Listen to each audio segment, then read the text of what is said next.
عظیم تر ہم بنا رہے ہیں. السلام علیکم, you are watching decipher with Abdul Basit. میں ہوں منتہا حسن.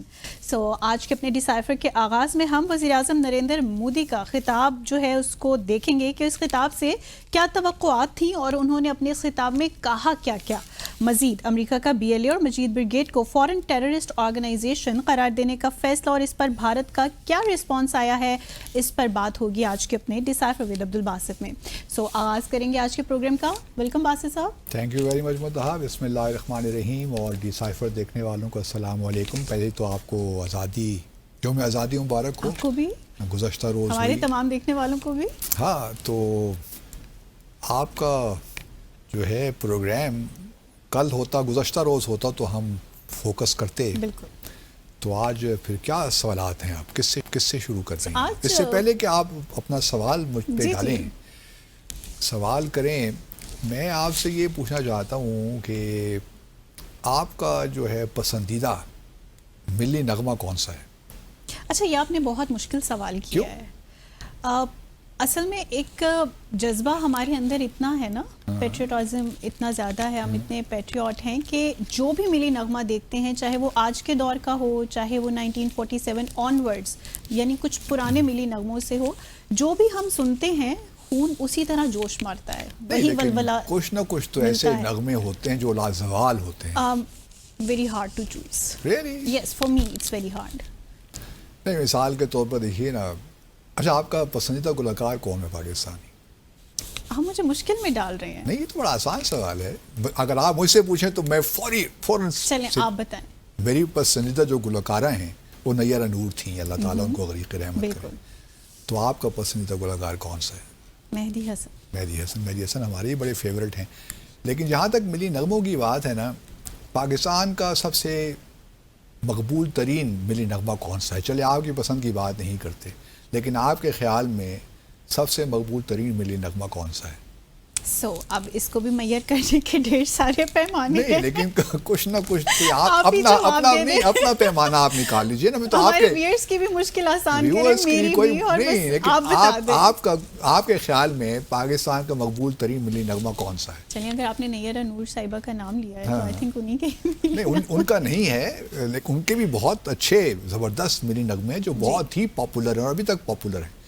لیکن میں جب پیچھے دیکھتا ہوں تو مجھے لگتا ہے کہ پاکستان کا جو مقبول ترین, حالانکہ تمام جتنے ہی پاکستانی گلوکار ہیں, چاہے بڑے بڑے نام مہدی حسن ہوں جس طرح آپ نے کہا, نور جہاں ہوں,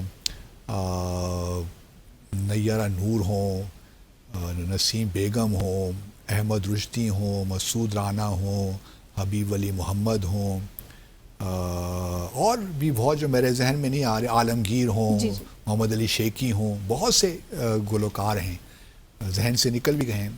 ان تمام زبردست ملی نغمے گائے ہیں, کوئی شک ہی نہیں ہے. لیکن جو مجھے لگتا ہے کہ پاکستان کا مشہور ترین یا مقبول ترین ملی نغمہ ہے وہ ہے سونی دھرتی اللہ رکھے. اور وہ گایا کس نے ہے اوریجنلی, پتہ ہے آپ کو؟ نہیں معلوم. یہ کیا کس طرح ہو سکتا ہے؟ ہم تو اس ایج میں جہاں پہ ہم ریمیکس دیکھتے ہیں. نہیں ریمیکس, لیکن اوریجنل بھی دیکھتی ہوں گے نا کبھی کبھی. اوریجنل بھی آتے ہیں, ریمیکس سے زندگی گزر رہی ہے. نہیں, وہ بھی ہم نے ڈیفرنٹ وائسز میں سنے ہوئے ہیں. کس وائس میں آپ کو سب سے زیادہ پسند آیا؟ آپ بتا دیں سر. میں آپ سے پوچھ رہا ہوں, آپ الٹا سوال مجھ سے کر رہی ہیں. نہیں, آپ بتا دیں. یہ جو پہلی دفعہ سونی دھرتی اللہ رکھے قدم قدم آباد تجھے, یہ گایا تھا شہناز بیگم نے, جن کا تعلق اس وقت مشرقی پاکستان سے تھا, پھر بعد میں بنگلہ دیش. لیکن یہ نغمہ اپنی شہرت کے اعتبار سے آج بھی اتنا ہی مقبول ہے جتنا وہ اس وقت تھا جب یہ پہلی دفعہ گایا گیا تھا. اس کے بعد بہت سے گلوکاروں نے اس پہ ان کو گایا, اس میں مہدی حسن بھی شامل ہیں, اور بھی بہت سے گلوکاروں نے گایا. لیکن جو بات شہناز بیگم نے, حالانکہ مہدی حسن شہناز بیگم سے بہت اوپر کے گلوکار ہیں جہاں تک فن کی بات ہے, لیکن جو گا لیا شہناز بیگم نے کوئی گا نہیں سکا اس طرح. تو آج بھی اگر آپ شہناز بیگم کی آواز میں وہ گانا ملی نغمہ سنیں تو اس کا اثر ہی کچھ اور ہوتا ہے. صحیح. اسی طرح پھر دوسرا نغمہ بھی شہناز بیگم ہی کا ہے جو میں سمجھتا ہوں کہ دوسرے نمبر پہ ہے, وہ ہے جیوے جیوے پاکستان. بالکل. وہ بھی شہناز بیگم نے گایا. اس طرح اگر آپ دیکھیے تو باقی جو مقبول ترین نغموں کی میں بات کر رہا ہوں، باقی تو بے شمار گانے ہیں، ملی نغمے ہیں، اور پاکستان میرے خیال میں دنیا بھر میں سر فہرست ہے جہاں کہ اتنے زیادہ ملی نغمے ہیں اور ان ملی نغموں کو اتنی مقبولیت بھی حاصل ہے اور ابھی تک حاصل ہے. بالکل بالکل. دنیا میں میں بہت ممالک میں رہا ہوں، لیکن مجھے کہیں ایسے ایون بھارت میں بھی جس طریقے سے ہمارے ہاں ملی نغمے بنائے جاتے ہیں اور جس جوش و جذبے کے ساتھ ان کو گایا جاتا ہے اور جو ان کی طرز ہے وہ کہیں نہیں ملتی ہمیں. مطلب بھارت میں دیکھیے نا، ایک گانا ہے آپ اس کو ملی نغمہ کہہ لیے کہ سارے جہاں سے اچھا ہندوستان ہمارا، وہ بھی علامہ اقبال کا لکھا ہوا ہے. تو اچھا، اس کے بعد جیوے جیوے پاکستان کے بعد اور بھی بہت سے گلوکاروں نے گائے. مثال کے طور پر مہدی حسن، جن کو کیا کہتے ہیں، شاہ غزل بھی کہتے ہیں کچھ بھارت، شہنشاہ غزل. انہوں نے جو گایا گیت یہ وطن تمہارا ہے، وہ بھی کیسا زبردست ہے. اسی طرح حبیب علی محمد کا جو ایک ملی نغمہ ہے مجھے ذاتی طور پہ بہت پسند ہے، وہ ہے اے نگار وطن تو سلامت رہے. بیوٹیفل. اس طرح نیر نور کا ایک اور ہے کہ اس پر چم کے سائے تلے ہم ایک ہیں، ہم ایک ہیں. یہ بھی ابھی تک بہت سے لوگ گا رہے ہیں اس کو، لیکن جو نیر نور نے 2 ملی نغمے گا لیے نا، ایک تو یہ اور پھر وطن کی مٹی گواہ رہنا، یہ میرے خیال میں امر ہیں یہ جو ملی نغمے ہیں. پھر عالمگیر کا خیال رکھنا، وہی بینجامن سسٹر زمانے میں ہوا کرتی تھیں، ان کے ساتھ مل کے گایا، وہی بہت زبردست ہیں. تو یہ تمام وہ ملی نغمے ہیں جن کو آج بھی ہم سنتے ہیں تو ایک جس طرح آپ نے کہا نا کہ لہو گرم ہو جاتا ہے. اور ابھی بھی اور بھی بہت، مثال کے طور پر ایک اور بڑا زبردست ملی نغمہ آیا تھا جنید جمشید مرحوم کا، دل دل پاکستان. وہ ایک ایکچولی مقابلہ ہوا تھا، آپ کو تو نہیں معلوم ہوگا، لیکن ایک مقابلہ ہوا تھا کہ کون، مختلف اس زمانے میں نئے نئے بینڈز آ رہے تھے، تو ایک حکومت کی سطح پہ ایک کمپٹیشن رکھا گیا تھا کہ آپ کو ملی نغمہ بنائیے. تو یہ جو بینڈ تھا، مجھے اس کا نام بھول گیا ہے، کیا نام تھا اس کا، وائٹل سائنس. تو وائٹل سائنس یہ بینڈ تھا، گروپ تھا، تو انہوں نے دل دل پاکستان بنایا تھا، تو ان کو پہلا انعام ملا تھا. تو یہ پھر یہ بھی نغمہ امر ہو گیا ہے. اور جنید جمشید کی جو ہے اس سے ہمیں معلوم ہوتا ہے، اس سے ان کی پہچان ایکچولی ہو گئی. تو ملی نغمے زبردست ہیں. کل ہم سارا دن ملی نغمے سنتے رہے، لیکن ساتھ ساتھ ہم جو ہے ایوارڈز کی تقریب ہی دیکھتے رہے. کل بے شمار ایوارڈز دیے گئے، اور یہ آج چونکہ کل گزشتہ روز یوم آزادی، پہلا یوم آزادی تھا مارکہ حق کے بعد، تو اس میں زیادہ جذبہ تھا اور زیادہ ہمیں نظر آیا کہ قوم متحد ہے. لیکن کچھ جو ایوارڈز جس طریقے سے بانٹے گئے اس سے ایک مایوسی بھی ہوئی. وہ کیسے؟ دیکھیے، جہاں تک ہماری فوجی قیادت ہے، افواج ہیں، اور اگر وہ جب ایوارڈ لینے آئے لوگ، خاص طور پہ پی ایف کے، آرم فورسز کے، تو ایک بڑا لوگوں نے تالیاں بھی بجائیں، لیکن کچھ لوگوں کو میں سمجھتا ہوں کہ ایوارڈز بانٹے گئے ہیں ویسے ہی. تو مجھے تھوڑا سا لوگوں کو اس پہ شکوہ ہے کہ Can you name them? I do not want to name people، لیکن یہ ہے کہ جو ایوارڈز کا تقدس ہوتا ہے نا، ان کو برقرار رکھنا چاہیے. یہ ایوارڈز کوئی بانٹنے کے لیے نہیں ہوتے، یا اپنی جو کہ آپ کسی کو oblige کر رہے ہوں پولیٹیکلی، یا مطلب یہ ذرا تھوڑی سی چیزیں ان چیزوں سے ماورا ہوتی ہیں. تو جو اگر آپ ان ایوارڈز کا تقدس برقرار رکھنا چاہتے ہیں تو پھر جو ایکچولی بہت سے لوگ اس پہ ڈیبیٹ کر رہے ہیں، ابھی تک جاری ہے، کیونکہ جو ڈیکوریشنز ایکٹ 1975 ہے نا، اس میں کہیں بعد میں ایڈ کیا، یہ 1975 کا ہے، تو اس میں 1997 یا 1998 میں ایک دو لفظ الفاظ کا اس میں اضافہ کیا گیا تھا، جس میں کہ بھئی کن کن لوگوں کو یہ مل سکتے ہیں ایوارڈز. تو اس میں گیلنٹری کے کھاتے میں لکھا گیا کہ includes an act of bravery, heroism, courage and rendering of dedicated services with selfless devotion in human rights.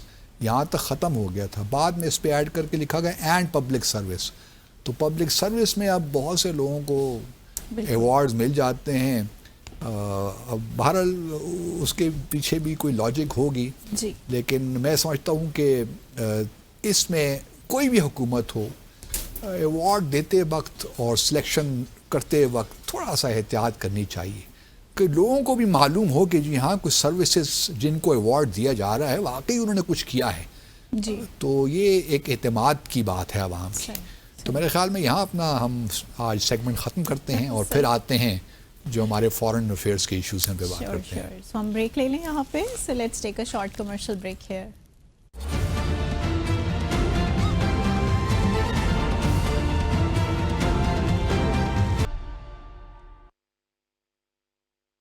So welcome back after the break. آج آپ نے خطاب سنا مودی صاحب کا, کیا توقعات تھیں آپ کی, کہ آپ کی توقعات پہ یہ خطاب پورا اترا؟ بڑا طویل خطاب تھا اور ہمیشہ جی بھر کے بولے. 15 اگست کو جو وزیر اعظم صاحب تقریر فرماتے ہیں تو طویل خطاب تھا. میں نے بھی 3-4 بار سنا ایکچولی وہاں بیٹھ کے ان کا خطاب ریڈ فورٹ پہ. تو یہ اعزاز ہی مجھے حاصل ہے. لیکن تقریباً لگ بھگ 2 گھنٹے کا خطاب تھا مودی صاحب کا. دیکھیے ہماری ایکسپیکٹڈ تو تھا پارٹ فار دا کورس کہ وہ جو ہے آپریشن سندور کا ذکر کریں گے اور وہی کہانی دہرائیں گے کہ پاکستان کو جی ایسی زبردست ہم نے شکست دی ہے کہ آئندہ ان کی ہمت نہیں ہوگی کہ وہ پھر کوئی ایسی حرکت کریں, اور آپریشن سندور جاری ہے. وہ جو ایک ان کا نیریٹو ہے وہ چل ہی رہا ہے. جی پھر انہوں نے اس کی بات بھی کی IWT انڈس واٹر ٹریٹی کی, اس پہ ہم کل بحث کریں گے. لیکن اس پہ بھی انہوں نے کہا کہ جی پانی اور خون ایک ساتھ نہیں بہہ سکتے. اور تو یہ باتیں جو ہم توقع رکھ رہے تھے انہوں نے وہ باتیں دہرائیں. اچھا جو بات انہوں نے نہیں کی, جس کا انڈیا میں بھی بہت لوگ اس کا ذکر کر رہے تھے کہ شاید آج کے خطاب میں مودی صاحب یہ اعلان کر دیں کہ جو مقبوضہ جموں اور کشمیر کو ہم نے اس کا اسپیشل اسٹیٹس لیا تھا 5 اگست 2019 کو, آج ہم اس کو ریاست کا درجہ واپس دے رہے ہیں. یونین ٹیریٹری سے ہم اس کو ریاست بنا جا رہے ہیں. تو بہت سے لوگ یہ توقع رکھ رہے تھے کہ آج شاید یہ دن ہے کہ یہ ہو جائے. لیکن مودی صاحب نے ایسی کوئی بات نہیں کی. انہوں نے ایبروگیشن کی بات تو کی, 370 آرٹیکل 370 کی, لیکن اتنا کہہ دیا کہ جی بڑی ڈیولپمنٹ ہو رہی ہے, بڑے زبردست کام ہو رہے ہیں, اور اب امید یہ ہے کہ یہ ریاست بھی بن جائے گی. تو ریاست بھارت انہوں نے اعلان نہیں کیا. میرا اپنا خیال تو یہی تھا کہ ایسا نہیں ہوگا, جو ہم نے پہلے بھی پچھلے شاید ہفتے ہم نے ڈسکس کیا تھا, کیونکہ ابھی حالات سازگار نہیں ہیں ان کے بقول کہ ریاست کا درجہ دے دیا جائے. اور پھر جس طرح ہم نے پہلے بھی کہا تھا کہ اگر ریاست کا درجہ دے بھی دیتے ہیں تو قیامت نہیں آ جائے گی. اصل معاملہ تو تنازع ہے نا پاکستان اور بھارت کے درمیان, اس کا تعلق اس چیز کے ساتھ نہیں ہے. یہ معاملہ 5 اگست 2019 کو شروع نہیں ہوا ہے, تنازع تو 1948 سے جاری ہے. تو اس وجہ سے ایک توقعات کشمیریوں کو, البتہ عمر عبداللہ جو چیف منسٹر ہیں اس وقت وہاں کے, ان کو مایوسی ہوئی ہوگی, یا جو وہ لوگ ہیں کشمیری جو کہ بھارت کے ساتھ رہنا چاہتے ہیں ان کو مایوسی ہوئی ہوگی. لیکن عام میرے خیال میں لوگوں کو وہاں مقبوضہ جموں اور کشمیر میں اس سے کوئی فرق نہیں پڑتا. اس وقت ضرور ان کو پڑتا ہے کہ جو ڈومیسائلز ایشو کر رہا ہے بھارت, نیو دہلی دھڑا دھڑ 3 ملین سے زیادہ لوگوں کو اس وقت ڈومیسائل ایشو کر چکا ہے, جو کہ وہاں جا کے سیٹل ہوں اور وہاں پہ پراپرٹیز خریدیں اور پھر ایونچولی وہاں پہ ان کا جو پولیٹیکل پروسیس ہے ووٹ چھوڑ بھی وہاں پہ دیں. تو یہ توقعات تو پوری نہیں ہو سکی. دوسرا ایک بڑا انٹرسٹنگ بات مودی صاحب نے کہی, وہ ہے کہ RSS کا اس سال جو ہے 100 سالہ تقریبات منائی جا رہی ہے نا. 1925 میں RSS کا قیام عمل میں آیا تھا, اور راشٹر سیوک سنگھ جو ہے یہ اب اس کو اس سال اکتوبر میں شاید 100 سال ہو جائیں گے, تو اس کی تقریبات منائی جا رہی ہیں. تو انہوں نے مودی صاحب نے آج اپنے خطاب میں RSS کو جی بڑا زبردست بڑھا چڑھا کے پیش کیا کہ RSS بڑی زبردست جماعت ہے اور بڑی ان کی خدمات ہیں بھارت کے لیے, اور کیا کچھ نہیں کہا انہوں نے. لیکن شاید وہ تاریخ سے واقف نہیں ہیں, مجھے تو سمجھ نہیں, کیونکہ خود بھی RSS کا حصہ رہے ہیں, تو اگر تاریخ کوئی ہے بھی تو اس کا ذکر تو نہیں کریں گے نا کہ جو گاندھی کو قتل کرنے والا شخص تھا اس کا تعلق بھی RSS سے تھا.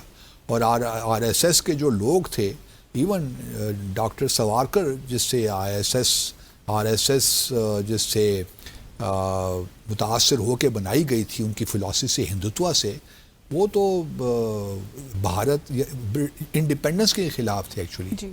وہ تو برطانیہ سے کہتے تھے کہ جی آپ یہاں پہ رہیے، آپ کو جانے کی کیا ضرورت ہے. بلکہ وہ تو جرمنی بھی جاتے رہے، اور وہاں پہ ان کے جو لوگ تھے اس وقت کے، ڈاکٹر گلوالکر ہیں یا ہیجور وغیرہ ہیں، وہ تو جرمنی جا کے فاشسٹ جو ریجیمز ہیں ان کو اسٹڈی کرتے رہے، ان کو سپورٹ کرتے رہے. تو یہ ان کی تاریخ. اور پھر یہ بھی یاد رہے کہ آر ایس ایس کو بھارت کے اندر 3 مرتبہ جو ہے وہ بین بھی کیا گیا. یہ ان کی مطلب دہشت گردی ہے ان کی، تو یہ داستان پرانی ہے نا. ایک تو 1948 میں گاندھی کا قتل، اس کے بعد پھر 84 میں شاید جو ایمرجنسی نافذ کی گئی، اس میں شاید اس کو، جب اندرا گاندھی کے قتل کے بعد شاید اس وقت آر ایس ایس کو بین کیا گیا تھا. اور پھر 1992 میں جب ایودھیا ماسک، بابری مسجد کو جب شہید کیا گیا، یہ بھی اس میں انوالوڈ تھے نا. جی. تو یہ وائلنس کو تو ان کی رہی ہے. اور اس کے بعد اگر آپ دیکھیے تو ایک تاریخ ہے پوری آر ایس ایس کی. اگر وہ مسلمانوں کا قتل عام ہو، موب لنچنگ ہو، یا اس کے بعد ابھی بھی اگر آپ دیکھیے تو 2014 کے بعد جس طرح ہندوتوا کے لوگ، چاہے وہ بجرنگ دل ہو جو ملیٹنٹ ونگ ہے بی جے پی کا، یا آر ایس ایس کا فار دیٹ میٹر، تو اس نے تو یہ تباہی مچا رکھی ہے پورے بھارت میں.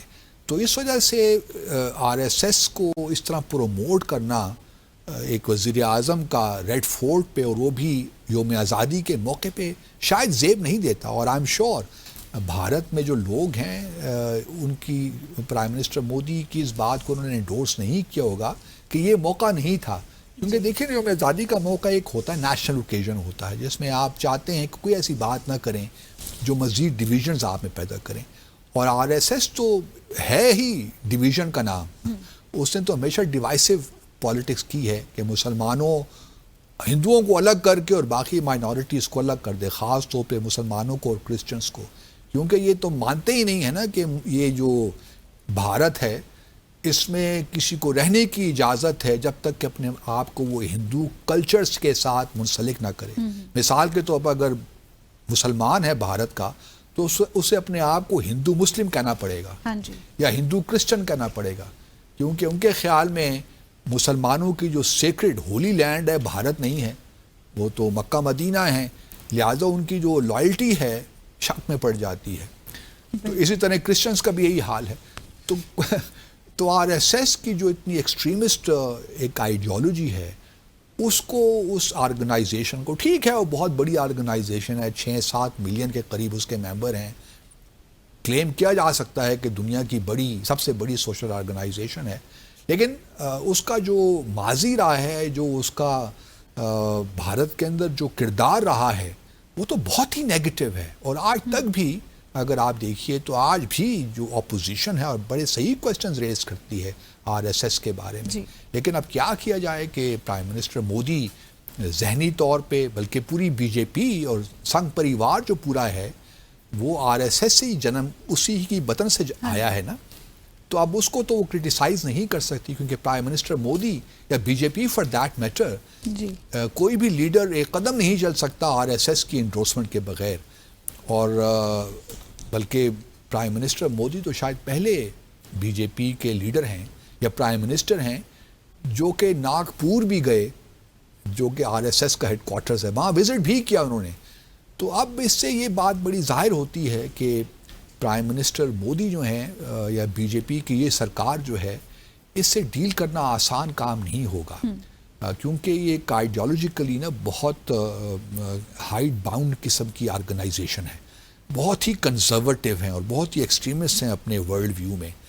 اسی وجہ سے اگر آپ دیکھیے تو فارن پالیسی کے میدان میں بھی آپ کو بہت سی ایسی چیزیں اس وقت نظر آ رہی ہیں جو کہ ان کی اپنی پیدا کردہ ہیں. سچی بات تو یہ ہے. اور اب کیا جائے کہ پاکستان ان کا ہمسایہ ہے، ہم تو اب بھارت کے ہمسایہ ہیں نا. ہمارا بھی تو کوئی چھٹکارا نہیں ہے، ان کے ساتھ ہم نے رہنا بھی ہے، ان کے ساتھ گزارا بھی کرنا ہے اور انہی کے ساتھ ڈیل بھی کرنا ہے. اگر کہ 2029 میں کوئی تبدیلی آ جائے لیکن اس سے بھی کوئی فرق نہیں پڑے گا. بہت سے لوگ پاکستان میں کانگریس کے بارے میں کہتے ہیں جی کانگریس سے بہتر ہے بی جے پی سے. پہلے کے زمانے میں ہمارے ہاں بھی ایک ویو پوائنٹ تھا کہ بی جے پی بڑا اچھا ہے جی، ان کے ساتھ ہم کشمیر کے معاملات طے کر سکتے ہیں، کانگریس کے ساتھ یہ نہیں ہو سکتے. اب یہاں بھی یہ تبدیلیاں آ رہی ہیں، لیکن میرا اپنا خیال ہمیشہ سے یہی رہا ہے کہ جب تک پاکستان اور بھارت کے درمیان جموں اور کشمیر کا تنازع ہے، پاکستان اور بھارت کے درمیان تعلقات نارمل نہیں ہو سکتے. وہ آپ ایک قدم آگے بڑھائیں گے، پھر 2 قدم پیچھے ہو جائیں گے، آپ پھر کچھ تھوڑے بہت سی بی ایمز لے آئیں گے، پھر you come back two square one اور یو اسٹارٹ اگین، پھر ایک ڈیڈ لاک آ جاتا ہے، پھر اس کو توڑنے کی کوشش کرتے ہیں. تو یہ معاملات ایک پیٹرن چل رہا ہے. تو اب دیکھنا یہی ہے کہ آج جو ان کا خطاب ہے، پھر انہوں نے پاکستان کا بھی بہت سے جواب، جو پاکستان کو بھی جواب جیسے میں نے پہلے کہا، لیکن اوور آل بات وہیں پہ آ کے رک جاتی ہے کہ مودی صاحب اور اس وقت جو بی جے پی ہے اور جو آرم فورسز ہیں بھارت کی، وہ اس وقت ایک بے چینی کے اضطراب کے عالم میں ہیں.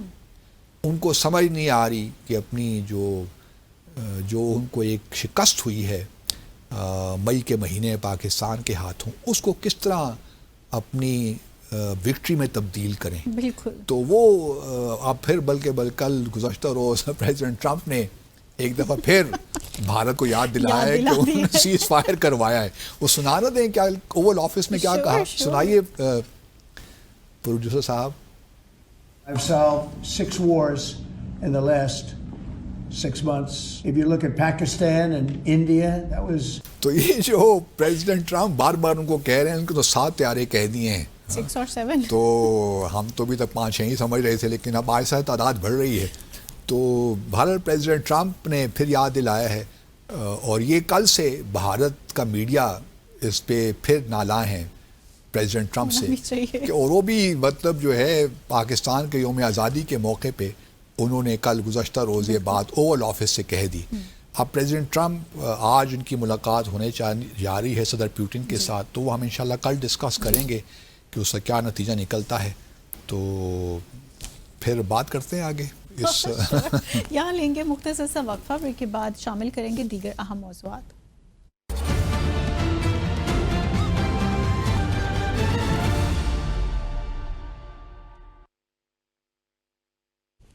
Welcome back after the break.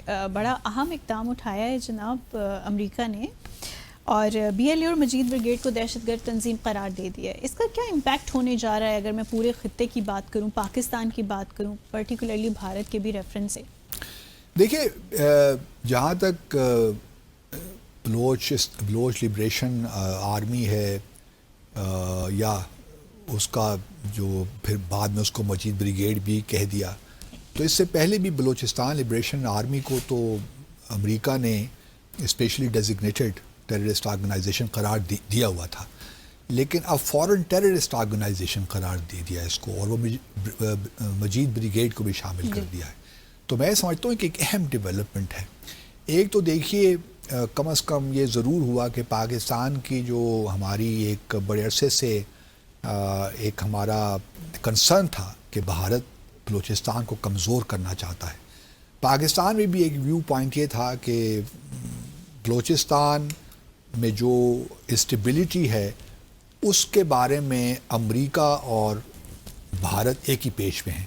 صحیح. امریکہ بھی کہیں کہیں چاہتا ہے کہ بلوچستان میں انسٹیبلٹی رہے، کیونکہ وہ بھی سی پیک کے حق میں نہیں ہے، اور وہ بھی یہ نہیں چاہتا کہ گوادر میں کوئی ایکٹیویٹی ہو یا چین اس علاقے میں ہو، اور وہ چاہتے ہیں کہ چین کی جو یہاں پہ جو بھی اکنامک ایکٹیویٹی ہے اس کو تھوارٹ کریں، ٹارپیڈو کریں، کیونکہ وہ سی پیک اور بی آر آئی کے خلاف تھا نا یہ امریکہ ہمیشہ سے.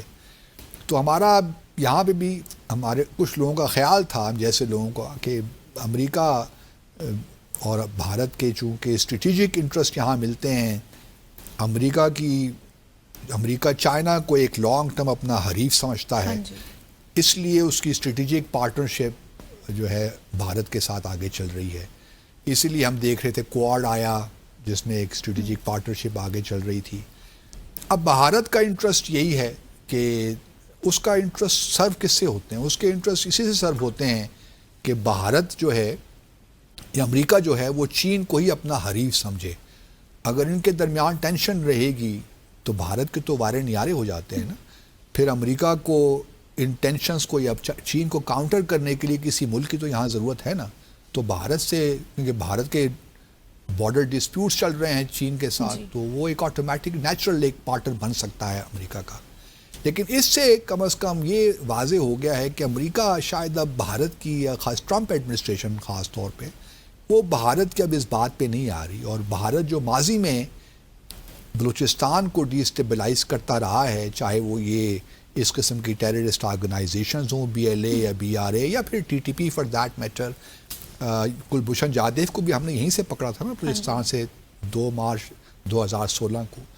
تو اب امریکہ شاید تھوڑا سا پیچھے ہٹ رہا ہے. وہ ممکن ہے کہ پریزیڈنٹ ٹرمپ کا بھی ورلڈ ویو ڈفرینٹ ہو، وہ بھی چائنا کو، کیونکہ اب کل الاسکا میں آج ملاقات کے بعد پوٹن سے اگر کچھ معاملات بن جاتے ہیں تو پھر صدر ٹرمپ کی اگلی ملاقات پریزیڈنٹ شی سے ہوگی. تو اب بھارت، اب امریکہ کا چونکہ تھوڑا سا تبدیلی لگتی ہے، اور وہ پاکستان یہ ڈکلیئر کر کے FTO ان آرگنائزیشنز کو، امریکہ نے ایک لحاظ سے پاکستان کا جو آرگومنٹ ہے، جو پوزیشن، اس کو انڈورس کیا ہے.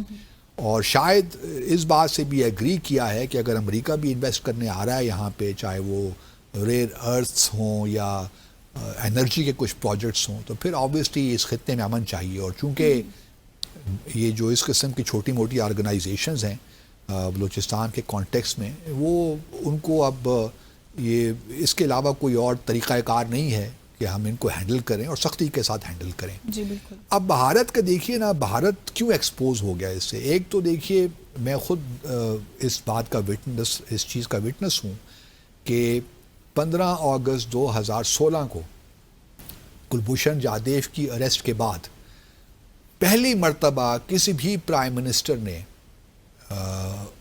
اسی طرح جو آج تقریر ہوئی ہے نا مودی صاحب کی، میں 2016 کی تقریر کی بات کر رہا ہوں، اس تقریر میں پہلی دفعہ کسی بھی بھارتی پرائم منسٹر نے بلوچستان کا ذکر کیا اور کہا کہ جی مجھے بلوچستان سے بڑے خطوط آ رہے ہیں، مبارکباد کے آ رہے ہیں کہ جی ہم نے سپورٹ کیا ہے.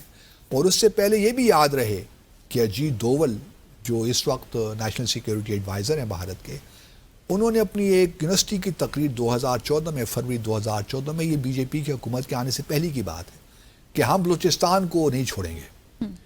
تو یہ ان کا پہلے سے یہ معاملات ان کے ذہن میں ہے کہ بلوچستان کو ہم نے ڈی اسٹیبلائز کرنا ہے.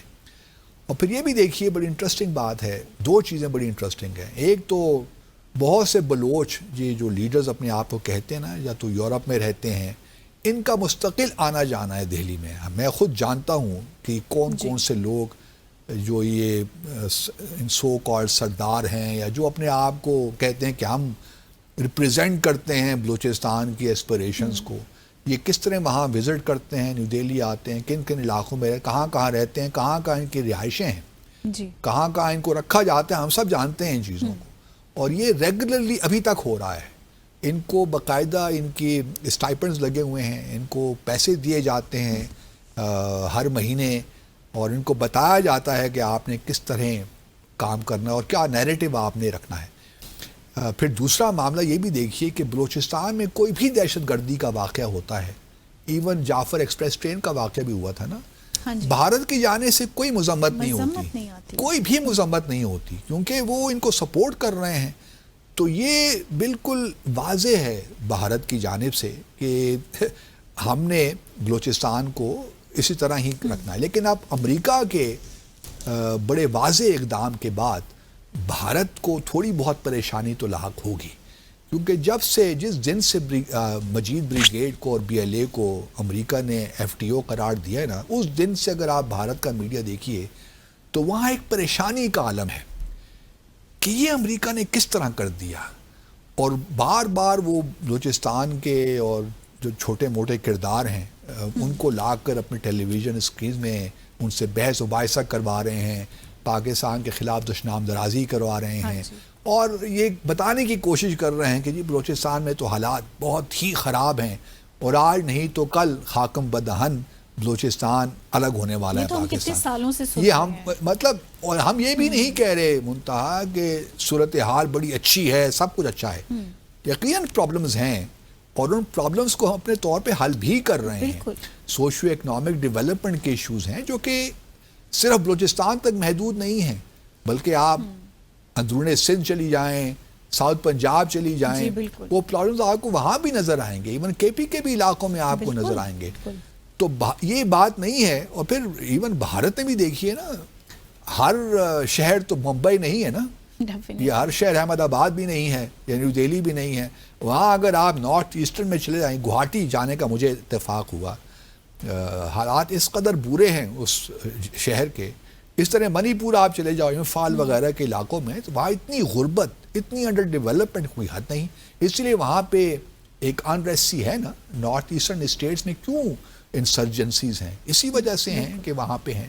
اگر ہمارے ہاں بھی تھوڑی بہت ہے تو اس کا میں سمجھتا ہوں کہ ایک تو ایریا بہت بڑا ہے بلوچستان کا، 44% آف پاکستان، اور پاپولیشن بہت چھوٹی ہے، اب وہ فریگمنٹڈ ہے، ڈسپرسڈ ہے، تو وہاں پہ ڈیولپمنٹ کا کام ان اینی کیس مشکل ہو جاتا ہے. لیکن یہ بھارت ابھی بھی میں سمجھتا ہوں کوئی پریٹیکسٹ نہیں ہے کہ ان کو جو ان کی اکنامک ڈیولپمنٹ ہے اس سے ان کو وہ ڈینائی کیا جائے. لیکن جو بھی ہمارے پاس ریسورسز ہیں، پھر ایک سرداروں نے بہت تباہی مچائی ہے نا یہاں پہ.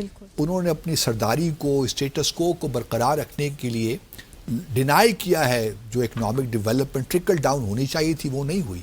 جو بھی آپ پیسے ڈیولپمنٹ کے دیتے تھے وہ لوگوں پہ خرچ نہیں ہوتے تھے بلکہ سرداروں کی اپنی عیاشیوں پہ خرچ ہوتے تھے. تو یہ بھی ایک ایبریشن سسٹم کے اندر ہے، کیونکہ چاہتے ہی نہیں ہے نا کہ لوگوں میں ڈیولپمنٹ آئے، شعور آئے، پڑھائی آئے، کوئی یہی بات، ایجوکیشن کی طرف شعور نہیں آنے دیتے. کیونکہ جب شعور آئے، دکانیں بند ہو جائیں گی. تو یہ دکانیں بند ہونے والا سلسلہ جو ہے نا، یہ اپنی جگہ ایک بہت بڑا مسئلہ ہے. لیکن پاکستان کو بہرحال یہ ایک بہت بڑی کامیابی تو ہمیں ملی ہے کہ مجید بریگیڈ کو.